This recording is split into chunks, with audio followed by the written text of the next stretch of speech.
Franzes. Today I'm going to do something a little bit different. I'm going to work on the truck in the garage, and we're going to pull injectors. That's what's going to be different. So what I'm going to do is I'm going to pull. This is going to be like the shittiest angle, isn't it?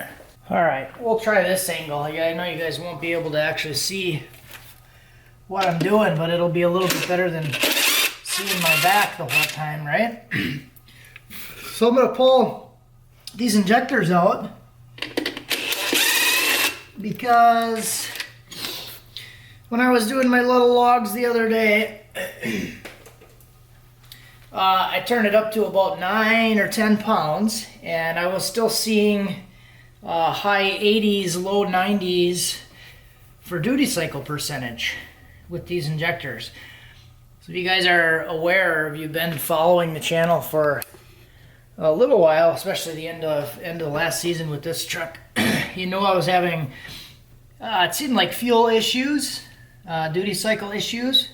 So high duty cycle. Granted, I'm running typically like 70% ethanol, and I'm always kind of been running into this high injector duty cycle rate. I was like over 100% for a while, well over 100%. So then I made some adjustments to the tune towards the end of the year, and then I brought it down to like E40 with a 93 mix, and that got my duty cycle down like below 100. But it's still not as low as I would like it. Granted, I don't really know with the changes with the converter, I don't really know how much power it's making based on a track time or anything else. So this is a lot of assumption right now. Granted, I was using, last year I had the truck as high as 18 pounds. But I was running like in the 15 to 18 pound range towards the end of the year. And I've only had it on like 6 to 9 pounds now. So, and the truck I would say feels pretty good comparatively with the new converter. So what I want to do, because I have the Snakeater 210s. I bought the Snakeater 210s. Would it make more sense if you could see my face if I was talking to you guys? I bought the Snakeater 210s, and they've just been sitting on the shelf. So I figured, well, hell, while I'm in here digging stuff apart, I might as well do something silly, like spill gas all over and change the injectors. So I think I was going to use those injectors in the car. I think that was my plan. I don't know. I also talked about getting just 2 sets, so I'd have 2 sets, and I'm using the same injectors in both vehicles, just in case something happened to an injector or whatever, and I needed to steal one from one vehicle for another vehicle for a little while. But now that they're sitting on the shelf, I might as well use them and put them in here. I want to see what happens, and I guess maybe I can just leave them in here, and then we have room to grow. So I know it's going to be kind of really excessive for what I'm doing with the truck, but at the same time, I was running the truck as high as, like I said, 18 pounds last year. So if I could run the truck on 18 pounds again this year with a good converter and not have to worry at all about fueling, that seems like a really good idea to me. I don't know about you guys. What do you think? To me, that seems like it would be a really, really smart decision, because obviously fueling is, it's an important thing, and it's something that I feel like I've done a lot of shenanigans in messing around, and some of you guys that probably know better than I do, that, dyno stuff a lot, or even have a similar setup that are running similar size injectors. These are the fast, like 86 pound injectors. Let me turn my heater off. These are the fast, they're like 86 pound. I think they said the floor rate is like 9 9,600 cc's or something like that, or 960, not 9,000. Yeah, we don't want that much fuel, guys. But yeah, I've kind of been talking to a lot of people about their setups in the past, and a lot of people are saying that I have something that's like totally fucking whacked with my fuel system. So I basically went through the whole fuel system at the end of last year and was trying to figure out this high duty cycle issue. Basically, high duty cycle, let me clarify, high injector duty cycle for the power that it was making. Power meaning calculated power based on ET and weight of the vehicle. So it wasn't jiving because the truck was consistently like 11.3, 11.6. It's 3,900 pounds. And yeah, it wasn't really jiving because that comes out to about I'm spilling gas everywhere. That comes out to about like a little over 500, 550 range. And people saying they're getting a lot more power than that out of this like injector setup and everything. So I basically went through, changed the whole setup, like tried different rails. I have the China rails on it now with dash 8 feed, two Walbro 450s, dash 8 feed, dash 6 return. It's regulated right now at like 70 psi base, 67 psi base. The boost reference regulator is working. The fuel pressure does come up. I started logging fuel pressure. Like I looked at a lot of different stuff and changed a bunch of different things. So it doesn't seem like it really improved. But my concern with when I talked to Hunter today, we're going to flow test these injectors. Maybe there's like a couple weak injectors. I doubt it. It's just the one thing that I haven't checked yet, and I talked about checking but never actually checked. So I just want to see. So what I would like to do is compare these to like a stock decapped injector, and that's probably what we'll do because Hunter sells decapped injectors like a madman all the time. So if you guys want decapped injectors already pre-decapped, flow tested, he uses the little rig that I built. If you guys, a while back, I built that flow test bench. I sold that thing to him, and he's been using that thing to like flow test injectors, and it actually has been working pretty good for him. And he gets quite a bit of business, surprisingly, and a lot of happy customers. So that's pretty cool. So we want to flow test these things. Long story short, let's make it really short here. I want to flow test these and just kind of see how they compare. Because I did go from the decap, like stock decap injectors, to these fast injectors. And the advertised flow rate on the injectors is quite a bit more than what the decaps usually flow. Decaps usually flow like 75 pounds, and these are supposed to flow like 86, and they're rated at like a 90, like I said, 960 cc's or something like that. So this is the part where I'm going to have a really bad day. So it'd be cool to kind of put these on the flow bench against some regular decaps and just see where they're flowing. Oh, fuck, I'm not going to be able to get these out. This is a pain in my nuts. So the issue that I have with these injectors, in this rail, or in this intake, there's like the little pintle cap goes past the intake. So when I pull the injector out, it's going to fucking pull the pintle cap off and drop the pintle cap in the intake, and then I'm gonna have to pull in the intake port, and then I'm probably gonna have to pull the intake off, which is what happened last time. I lost fucking 3 of them in the intake runners, and I had to pull the whole goddamn intake off and go in there with a piece of tape wrapped backwards around a stick to get the frickin' things out of there. Man, I hope I don't have to do that. I'm gonna work on these. I'll probably do it off camera because YouTube would probably delete my channel if they hear my words that are gonna be flying pretty soon. Especially if those fall in. I'll be back. So this is what I'm talking about here. So this little black cap, I got one out, but after I did the first one and it fell off, I loosened the intake, lifted it up, and then I stuck my finger underneath as much as I could to kind of catch it as it came out, because it did get stuck. It didn't come out. So I'm probably just gonna have to pull the intake off so I don't have to fight with it. I think I'd rather pull the intake off than and with the injectors in it, and then just push these out, then pull the injectors out and then pull the intake, and then have to pull all these little caps out of the heads.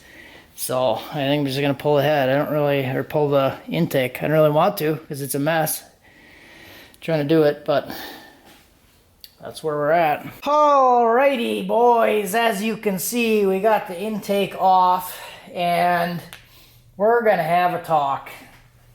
We are gonna have a talk. So I got a question the other day, and I figured this would be a good time to talk about it. So it's something not a lot of people ask, but it's something this person asked. And it was about your feelings. So I'm gonna talk about my feelings.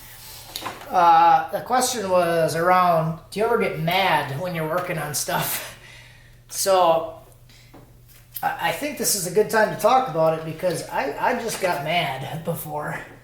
And what I'm doing right now is I'm going inside the intake runner with a TIG rod with some duct tape wrapped backwards around it.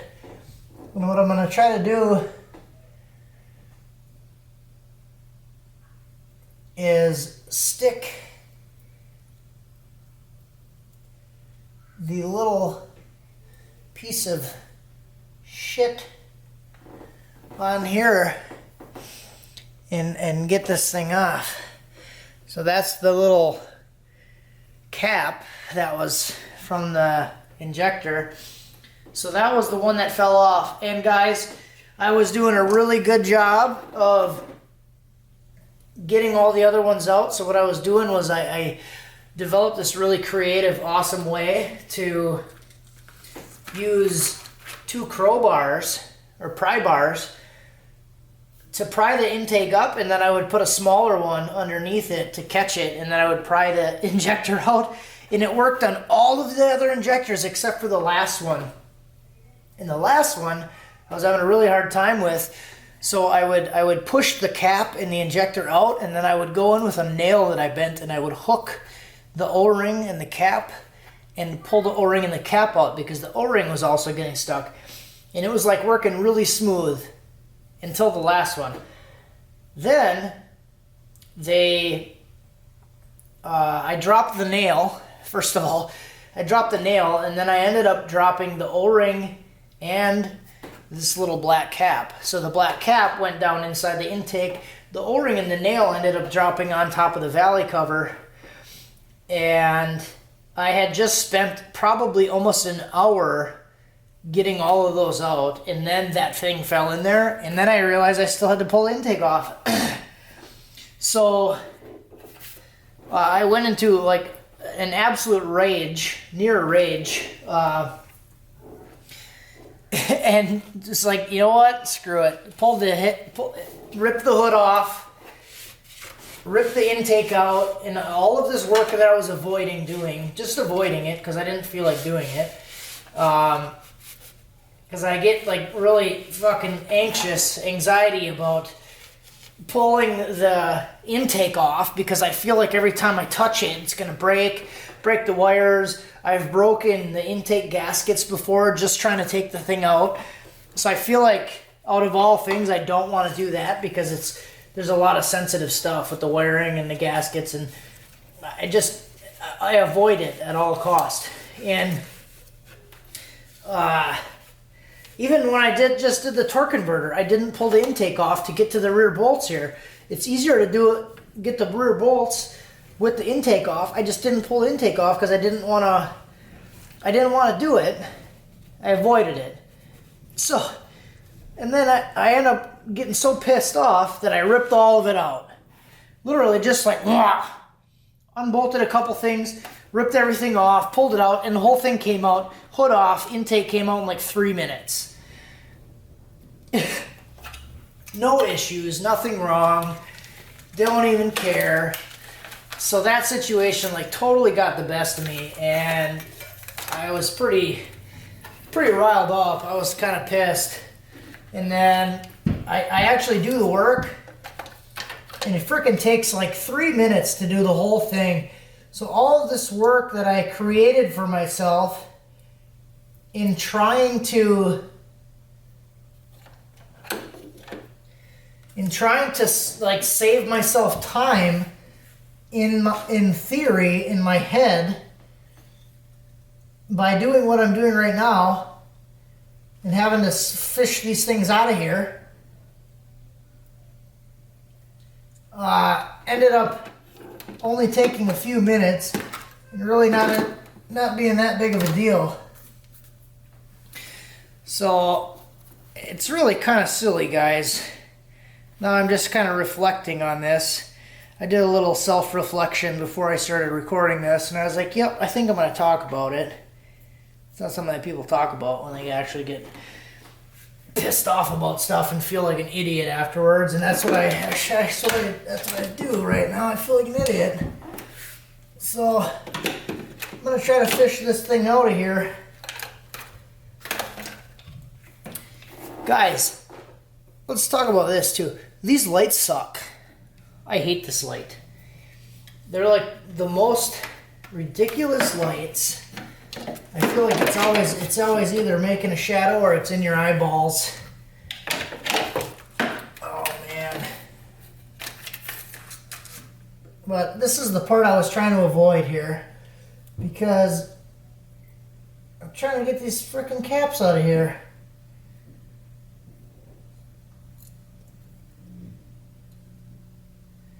And if I'm lucky, you know, I dropped this one twice. Fuck.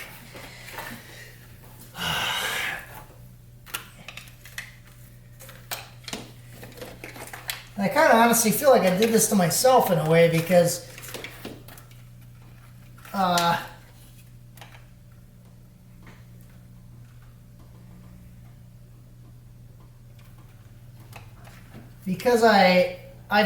I've done this before.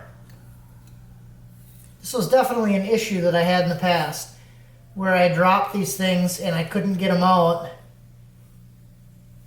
and I had to pull the intake off and fight with it.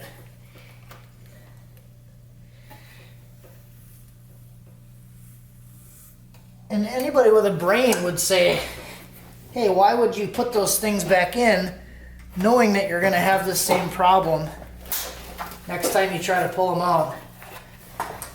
And then I just did it, and it hasn't been an issue until I pull them out. So I'm gonna keep fighting with this thing.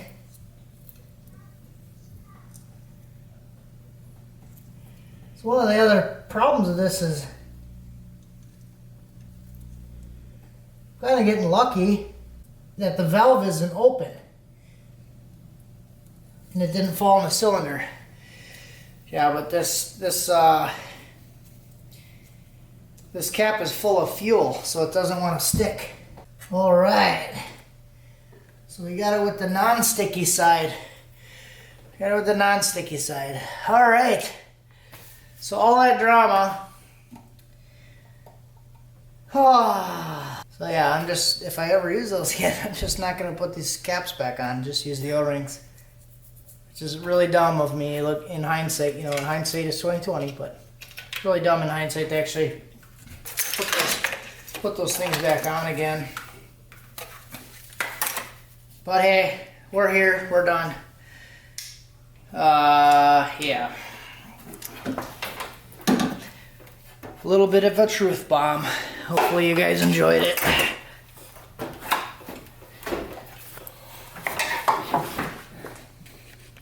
Right, got everything hunked back in here now. I use these adapters again. I don't really like them just because of how much they extend everything, and they're kind of tough and stiff to hide.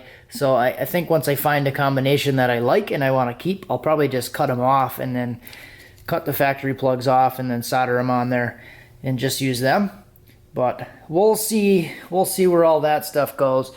So pretty much everything is all put back together now, and now I'm going to go in the house. I'll probably set up a tune that I want to try to fire it with these injectors, and I'll come back out. Alright guys, so everything's in. I did write that file, or not write the file, but I made a new file, saved it for what I think might work. So this will be an interesting test to see if it actually works. So I'm going to prime it. I did prime it last night. I just want to prime it, verify there's no leaks, so I'll do that quick.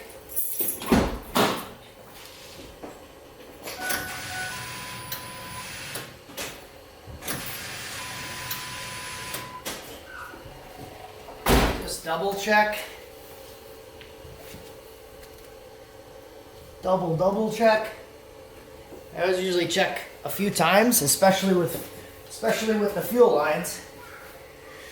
Because that's something you don't want to leak.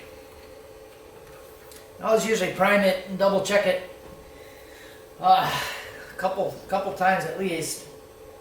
You don't really want to start it and then it's leaking and the exhaust, you hear the exhaust and not the leak, and it's spraying gas somewhere that you can't see. So what I'm going to do, we'll try to do it in one clip because I'm curious to see if my thought process is going to work. So I'm going to go write this file quickly.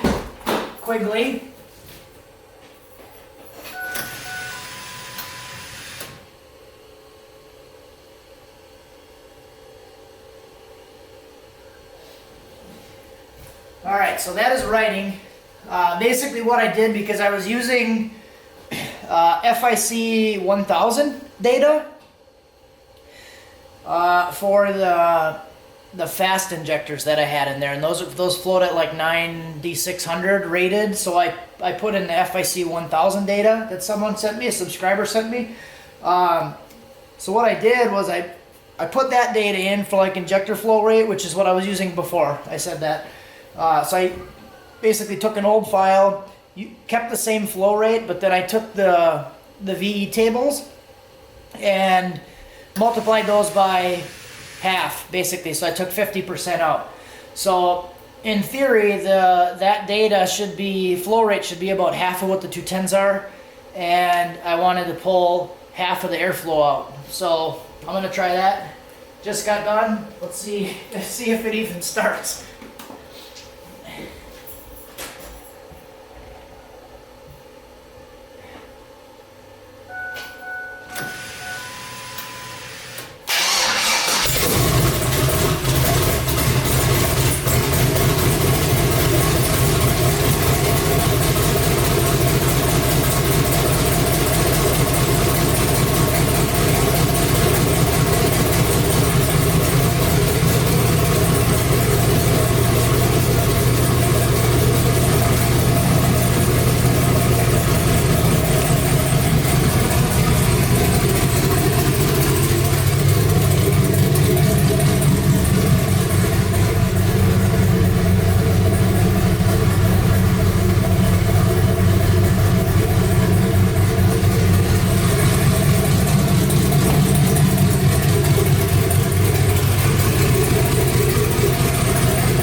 honest to God, first time I turned it over with the new injectors in there, and it started and ran. So it is a little bit fat, which is understandable. So I'll pull a little bit more out of the VE table, and we'll go from there and go drive it. So should be pretty cool, pretty exciting. We'll see. It's a little wet today. It did like snow. Wisconsin can't decide if it wants to be done with winter yet, so it did like snow and rain, and it's a little bit wet, and I'm at home with the kids right now and mom's out shopping, so I'm not going to go for a drive, but I'll get this video up and edited. Thanks for watching. Have a good one.